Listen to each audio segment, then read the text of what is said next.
You like that dolly, don't you?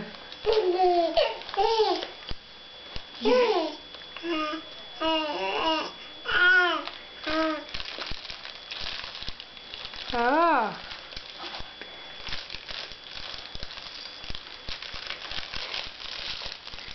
Konsumpcja lalki.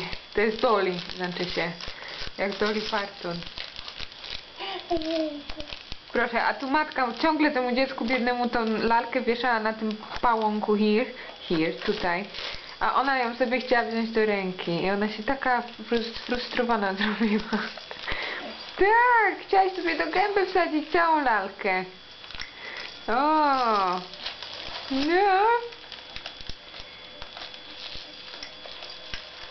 O. Idziemy zaraz na spacer, tak? Megan! Megan! Ej! Megan!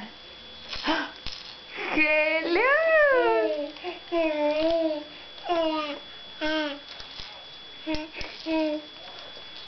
Dobra, tyle. Karta się kończy.